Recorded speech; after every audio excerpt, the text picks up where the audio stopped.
Prezados irmãos e irmãs da Fraternidade Espírita Bezerra de Menezes, Jesus nos abençoe. Então hoje nós estamos com a responsabilidade de gravar o vídeo da reunião pública. Na verdade, a reunião pública de sábado.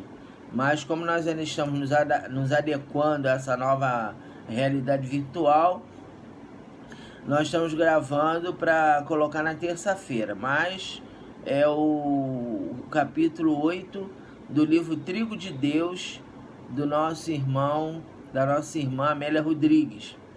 Lembrando a vocês que as colocações que estão no livro Trigo de Deus são ampliações da passagem de Jesus sobre a terra, que foram compiladas pela nossa irmã no mundo espiritual. Então, de acordo com informações de Divaldo e dos nossos irmãos, no mundo espiritual existem arquivos complementares da passagem de Jesus na Terra. E aí a Amélia Rodrigues teve acesso a essas obras e trouxe uma série de livros falando a respeito dessa passagem. Então, até o fim dos tempos, primícias do reino, trigo de Deus, etc. Bem, então hoje nós estamos estudando o capítulo 8, intitulado Não o Receberam, que fala basicamente naquela passagem de Jesus, no qual Jesus foi rejeitado pelos habitantes de Nazaré. Então, antes de entrar efetivamente no assunto, a nossa irmã Amélia Rodrigues faz uma série de observações histórico-geográficas sobre a cidade de Nazaré. Então, de acordo com a nossa companheira, a Nazaré era uma cidade insignificante antes da chegada do Cristo. Ela era uma cidade muito antiga, havia sido fundada há mais de 2000 anos antes da chegada de Jesus, e ela situava-se numa bacia a 400 metros acima do mar Mediterrâneo. Então nós sabemos que ali na região de Jerusalém havia o Mar Morto, o Mar Mediterrâneo, uma série de ligações através dos oceanos da época, né, de nomes que hoje já foram modificados. Logicamente que naquele período não se chamava Mar Mediterrâneo, mas era uma série de ligações de praias, de povoados que caracterizavam aquela região. O clima, de acordo com a nossa irmã, o clima de Nazaré era um clima privilegiado, porque a região de Nazaré, o local onde se situava, era um vale sempre fértil e verde. Então era um local em que Flávio Joséfo, que é um dos historiadores do povo hebreu, um dos mais importantes, e é um dos únicos que falam a respeito de Jesus, ele faz a respeito da cidade comentários muito entusiásticos e comovedores, ou seja, era um local muito belo, de acordo com a Amélia Rodrigues. Além de Públio Lentulus, que é o senador romano, né, que é Emmanuel, Flávio Joséfo é o único historiador que se refere a Jesus. Então, a gente vê por isso que existe até hoje uma polêmica dizendo que Jesus é uma criação de alguns discípulos, porque os historiadores da época não compreenderam as palavras de Jesus, as desqualificaram e desprezaram totalmente a presença do Mestre no nosso planeta. Então, Flávio Joséfo entre os hebreus e Públio Lentulus entre os romanos são os únicos que fazem referências a Jesus. Os demais não o fazem. E de acordo com Flávio Joséfo, Jesus ele faz uma referência sobre a presença de um homem chamado Yoshua Bar Joseph, ou seja, Jesus, filho de José. Bem, então, de acordo com essas conotações, nós verificamos que Jesus, ele foi um grande incompreendido, como até hoje o é. Jesus não foi compreendido na sua época, ele não foi levado em conta, suas palavras foram desprezadas. Tem muita gente que até hoje fala assim, mas o que Jesus fez? Tudo que ele prometeu não se realizou, o mundo está cada vez pior, o mundo está caminhando para o caos, para o apocalipse, para uma hecatombe nuclear. Então cadê as promessas de Jesus? Então logicamente que as pessoas que têm uma visão equivocada não percebem os avanços que estão acontecendo no planeta, logicamente avanços muito lentos, ainda temos muitos sofrimentos, muitas pessoas que são desequilibradas, mas os avanços estão acontecendo. No caso, a nossa Amélia Rodrigues, além daquelas referências histórico-geográficas que eu falei anteriormente, ela diz também que a oeste de Nazaré encontrava-se o Monte Carmelo e o mar. A leste, o Vale do Jordão. E no sul, a planície de Esdrelon, que é, né, localizações daquela época, tinham nomes daquela época, né, relacionados àquele contexto do momento, daquele momento histórico. Então, de acordo com a Amélia Rodrigues ainda, né, nas imediações de Nazaré, o rei Josias, que era um dos reis judeus, sofreu uma terrível derrota. O rei Saul também saíra derrotado nas imediações de Nazaré pelos filisteus. E a língua que se falava, tanto em Nazaré como nas demais localidades hebraicas, era o aramaico. E por isso que também existem grandes dificuldades até hoje de se entender o que Jesus quis colocar. Né? A gente sabe que a língua aramaica, o dialeto aramaico, é um dialeto muito pobre. Né? É uma linguagem que casa-se com as imagens da natureza, casava-se com as imagens da natureza. Por isso que Jesus falava por parábolas, porque devido à pobreza da língua aramaica, ele tinha dificuldade de se colocar. E de acordo com essa pobreza de linguagem, uma mesma palavra tinha vários significados. Inclusive, a gente tem uma situação bem fácil de nós entendermos naquela passagem de Jesus, quando ele fala: é mais fácil um camelo passar no buraco de uma agulha do que um rico entrar no reino dos céus. Então, se nós tomarmos ao pé da letra, nós vamos considerar que Jesus estava falando no animal camelo, quando na verdade esse camelo que Jesus estava se referindo era um fio de linha que era tirada do pelo do camelo. E Jesus, como a linguagem era muito pobre, ele fala em camelo, mas não significando o animal, e sim o fio de linha que é realizado, que é feito, era feito naquela época a partir do pelo do camelo.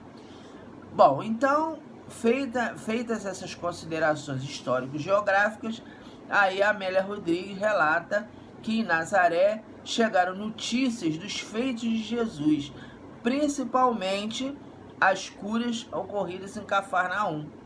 Então eles ficaram assim muito surpresos, porque eles achavam Jesus uma pessoa insignificante, uma pessoa comum.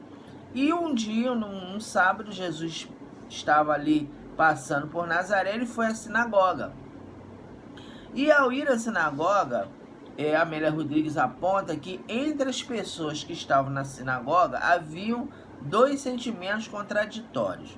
Uma parte tinha amor e respeito por Jesus, e a outra parte, despeito e inveja. Bem, o amor e respeito por Jesus era relacionado ao fato de as pessoas mais sábias, as pessoas mais preparadas espiritualmente, reconheciam em Jesus a sua condição de governador espiritual do planeta. Então sabiam que estavam ali diante do Messias. Nós sabemos que os judeus, em sua grande maioria, até hoje, ainda esperam a chegada do Messias. Eles não consideram Jesus o Messias, eles consideram Jesus um profeta da raça. mas não para eles judeu, a maioria deles não vê Jesus como Messias. Por quê? Porque eles achavam que o Messias viria restaurar a glória de Israel, que ocorreu, né? O auge de Israel ocorreu no reinado do rei Davi e do rei Salomão, que foi quando Jerusalém, o povo de Israel, aquelas tribos de Israel, dominavam aquela região antes da chegada dos romanos. Então eles queriam um rei, queriam um guerreiro, um político que restaurasse essa preponderância do povo judeu, que é até hoje considerado o povo escolhido. Então por isso que até hoje o judeu ortodoxo, principalmente, eles acham que Jesus não é Messias coisa nenhuma. Parece que lá tem até um local em Israel em que eles consideram que o Messias vai chegar por aquele local ali. Eles têm, parece, uma região lá em Israel. Isso eu estou falando que eu conversei com uma pessoa judia que me falou sobre isso. Aí falou que tem um local em Israel que eles consideram que o Messias vai chegar naquele local. Então, até hoje isso ainda existe em Israel, e por isso que a maioria das pessoas não viu Jesus como Messias, mas havia um grupo pequeno, mas que amavam e respeitavam Jesus porque sabiam que estavam diante do governador espiritual do planeta, diante do Messias prometido nas comunicações de Isaías e dos demais profetas. Em relação à inveja e ao despeito, são aqueles sentimentos que tendem a desqualificar aquilo que não conhecemos. Então, quando a gente não conhece uma pessoa, quando a gente tem um olhar medíocre em relação a certas situações, nós não suportamos a superioridade alheia por causa do orgulho e da vaidade. Então, quando a gente tem um olhar de orgulho e vaidade, nós não queremos entender que tem pessoas que são mais capacitadas do que nós.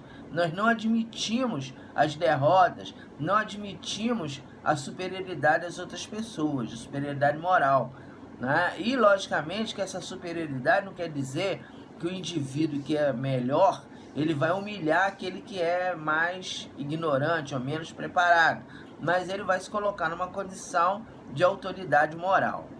Bem, então Jesus começou a pregar, mas ele sabia já de antemão na sua pregação que ele seria rejeitado, anatematizado e morto pelos judeus. Então, quando Jesus pegou a Torá, que é a Bíblia, é o Antigo Testamento judeu, e ele começou a fazer as suas pregações, ele já sabia de antemão que ele seria rejeitado, tanto por Nazaré como por outros companheiros. E por que isso, gente? Por que tem esse posicionamento das pessoas? Porque a Era Nova, que foi inaugurada por Jesus, ela incomoda a ignorância das pessoas, porque entra em choque com o comodismo e a passividade. Bom, por quê? O que é o comodismo? A gente sabe que a doutrina de Jesus, quando ela é interpretada baseada na fé raciocinada, ela nos leva a não jogar a culpa dos nossos problemas nas outras pessoas. Então Jesus, quando é interpretado à luz da fé raciocinada, de uma visão lúcida dos seus ensinamentos, e isso pode acontecer em todos os segmentos religiosos. A gente não está dizendo que somente o espiritismo tem esse privilégio, nós sabemos que outros segmentos também bem esclarecidos também têm a mesma visão. Não nos leva a ter aquela posição de querer achar que a culpa dos nossos problemas é do demônio, a culpa é do governo, a culpa é da nossa família. Ou seja, nós não colocamos a culpa das nossas frustrações, dos nossos fracassos no outro. Nós assumimos a responsabilidade dos nossos erros e defeitos. Então a doutrina de Jesus, ela nos leva a esse posicionamento de romper com o comodismo. Rompe também com a passividade, por quê? Porque se você é levado a assumir a responsabilidade dos seus erros e defeitos, você precisa fazer a sua reforma íntima. Você precisa melhorar, você precisa mudar as suas características pessoais. Você tem que caminhar no sentido de melhorar as suas atitudes, de deixar de ser egoísta, orgulhoso e vaidoso, e abandonar aquelas frases do senso comum que nos fala: pau que nasce torto, morre torto. Quem quiser que me ature como eu sou. Que é uma posição muito passiva, né?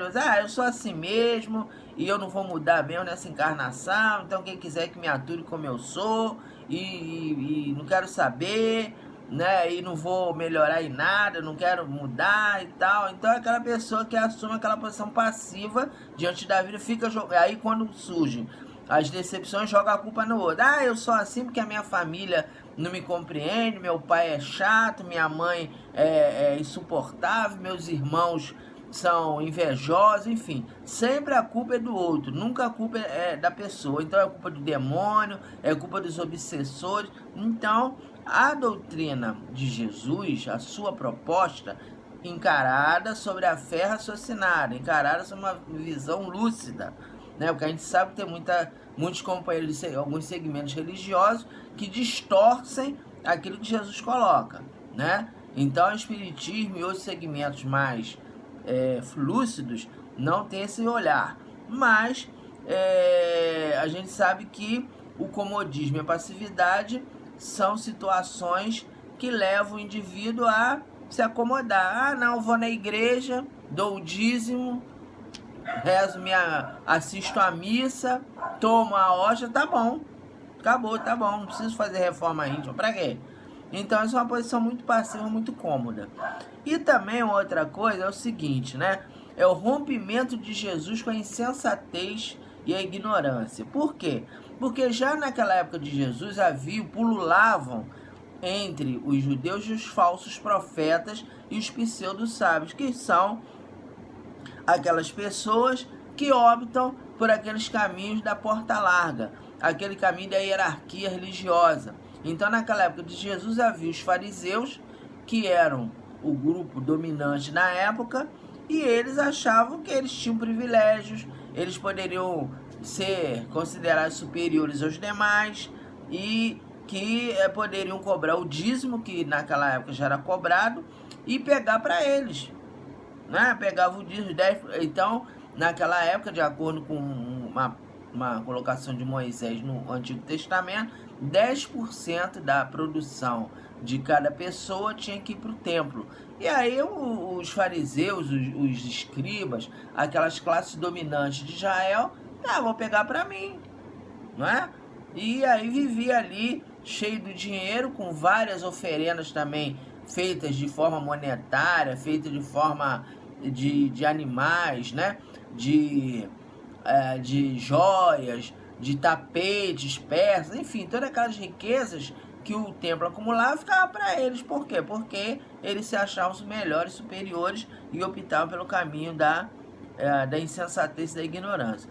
E hoje, meus irmãos, o espiritismo, que veio retomar essa lucidez do cristianismo primitivo, ele também tem alguns problemas, porque nós temos aqui aquelas pessoas que optam pela intolerância religiosa ao se depararem com o espiritismo. Então, aqueles que se deparam com o espiritismo e não querem assumir suas responsabilidades, não querem fazer reforma íntima e buscam os milagres, os caminhos mais fáceis, veem no espiritismo uma ameaça, veem no espiritismo que é a prática, baseada na prática da mediunidade, uma ameaça aos seus interesses. Então Jesus foi rejeitado em Nazaré, ele não foi recebido porque ia contrariar os interesses dos fariseus encarnados e desencarnados, ia romper com o comodismo, ia corromper com a passividade das pessoas e com a insensatez e a ignorância. Então, quando Jesus começou a pregar e ele começou a mostrar um caminho novo, começou a mostrar um amor incomensurável do Pai Celestial, mostrar que Deus é extremamente bom, misericordioso, que não há possibilidade da manutenção da lei de Talião quando nos pede amar os vossos inimigos. Então aquilo ali trouxe muita insatisfação entre as pessoas, né? E a gente queria falar com vocês de uma frase que a Amélia Rodrigues relata, que Jesus colocou nas suas colocações, que é o médico cura-te a ti mesmo, que foi uma colocação que foi feita várias vezes para Jesus. Você é Messias e não se salva a si próprio e não cura a si próprio? O que significa isso? Médico cura-te a ti mesmo. É aquele processo em que as pessoas acham que quando você é vinculado a algum segmento religioso, que você está blindado ao sofrimento. Então vocês lembram aquela passagem de Jesus, né? Que ele está ao lado de 2 ladrões e um deles fala: se tu és o Messias realmente, desce da cruz e nos salva. E Jesus fala: não, eu não vim para isso. Eu não vim para sair da cruz. Eu vim para mostrar que o sofrimento é necessário, mas que nós podemos nos libertar quando compreendemos o sofrimento como um processo de resgate perante a lei divina. E é isso que existe até hoje nessas colocações, não é? Que as pessoas falam assim: ah, mas você espírita, tá sofrendo, você espírita, tua vida tá sempre na mesma coisa. Uma ocasião eu estava conversando com um companheiro que ele se colocava como espiritualista, né? E ele era de um outro segmento. Aí falou: ah, o senhor tem que falar lá com os seus guias, que o senhor só vive mal, o senhor só vive sem dinheiro, faz um trabalho aí para abrir seus caminhos. Aí me ensinou a fazer lá uma simpatia lá para ganhar dinheiro, não sei o que. O senhor bota um trabalho na porta de um banco, que aí o senhor vai ver, poxa, que é isso, só vê só mal, sempre com pouca grana, com pouco cliente, enfim.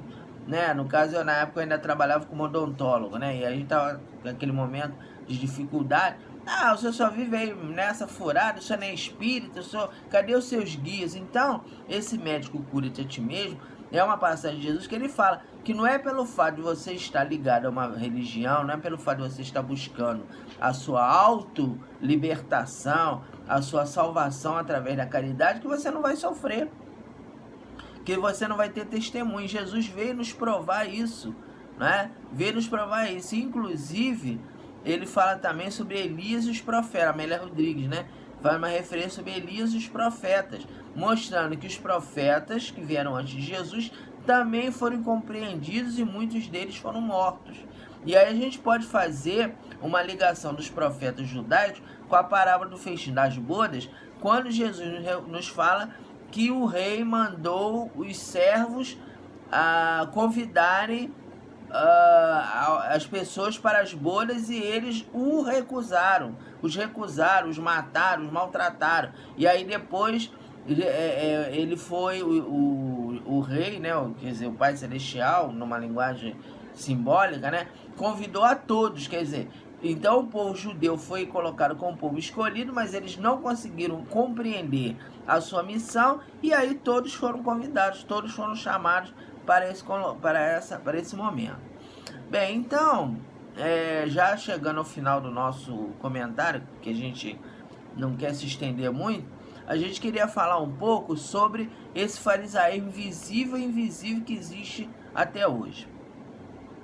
Farisaísmo visível são aquelas pessoas de segmentos religiosos que detestam mudanças e inovações, que desejam a manutenção de hierarquias e privilégios, buscando enriquecimento ilícito. Então a gente vê que hoje, nos diversos termos religiosos, inclusive nos espíritas também, da parte de alguns dirigentes, de algumas pessoas, os fariseus visíveis, ou seja, os fariseus encarnados, estão presentes. Então a gente vai nessas igrejas, quando a gente vê aí na televisão esses programas ditos religiosos, você tem a teoria da prosperidade, você dá o dinheiro para a igreja que Deus vai te dar em dobro, então você não tem que sofrer, Você não, esse negócio que você tem que sofrer é besteira, né? Se Deus é por nós, quem será contra nós? Ou seja, pega a palavra de Jesus ao pé da letra, literalmente, e faz uma interpretação equivocada para que ele possa se beneficiar. Né? E promete o céu para aqueles que frequentam aquele grupo. Ah, olha, vocês são o povo de Deus, vocês estão com Deus, todo mundo com demônio, só esse grupo aqui que vai ser salvo, vocês são os 70 da Galileia, enfim, dá aquelas falsas esperanças que quando o indivíduo desencarna e fica esperando a realização daquele processo, nada disso acontece.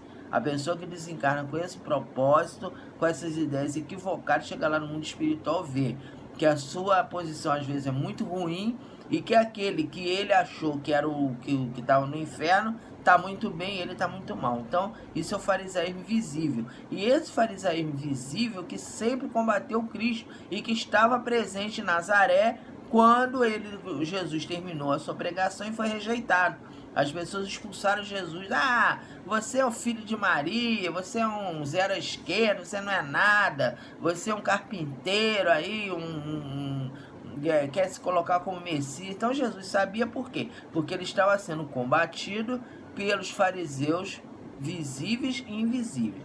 Quem são os fariseus invisíveis? São os religiosos, os desencarnados, né? Os religiosos falidos, os pseudo-sábios, os filósofos materialistas e os nobres do passado. Os religiosos falidos, o maior exemplo que nós temos é o que está no livro Libertação, que nos fala sobre Gregório. Né? Então Gregório, naquela ocasião em que André Luiz esteve, naquela colônia que era das trevas, era comandado por ele era um religioso falido. Ele tinha sido um padre, um papa, e ele, ao desencarnar, imaginou que por ele ter sido papa, que ele ia continuar com aqueles privilégios que ele tinha, de poder e manutenção de cargos, de rapapés, de botar tapete vermelho para ele e tal. Quando ele chegou no mundo espiritual e viu que ele era um pária, era uma pessoa comum, uma pessoa totalmente destituída de luz, então ele se revoltou contra o Cristo e ficou combatendo Jesus durante muito tempo até ser resgatado por Matilde, sua mãe, para as hostes do bem. Então, de acordo com as informações, ele já deve ter reencarnado, e não se sabe aonde nem como, mas ele já deve estar por aí reencarnado, né? Talvez até já tinha desencarnado, voltado para o mundo espiritual por causa da Covid, mas enfim, ele já foi resgatado. Bom, os pseudo-sábios do mundo invisível são aqueles espíritos que trazem doutrinas exóticas. Aquelas doutrinas que falam sobre que mediunidade é besteira, que esse negócio de mortalidade, que não é necessário o trabalho ostensivo da mediunidade. Então nós temos muitos segmentos ditos religiosos, ditos espiritualistas, que negam a mediunidade, que dizem que a mediunidade é uma bobagem, é uma coisa que não tem nada a ver, né? E a gente sabe que não é bem assim, né? Além dos religiosos pseudo-sábios invisíveis, temos também os filósofos materialistas, que quando desencarnam continuam apegados às suas práticas promíscuas, negando a Deus e mantendo um posicionamento hedonista, quer dizer, o culto ao prazer. Então a gente vê aí que na década de 60 nós tivemos um grupo de filósofos materialistas que implantou o chamado movimento hippie, que tinha sexo, drogas e rock and roll como prática, que acabou levando ao suicídio direto diversos ídolos daquela geração, que foi o Jimi Hendrix, a Janis Joplin, o Jim Morrison, Kurt Cobain, quer dizer, eram líderes de bandas de rock que foram mortos pela situação de adotar essa filosofia materialista de sexo, drogas e rock and roll. E temos os nobres do passado, aquelas pessoas que já foram nobres, que foram poderosos e que não se conformam de terem perdido aqueles seus privilégios, aqueles seus posicionamentos. Então, todo esse grupo de indivíduos, de encarnados e desencarnados, que nós citamos, estão ainda contra Jesus. Até hoje, eles estão contra Jesus. E são eles que rejeitam Cristo, rejeitam o Espiritismo, rejeitam a fé raciocinada quando são confrontados por ela. Então, pessoal, é isso que a gente queria conversar com vocês. Que Jesus nos abençoe e até a próxima.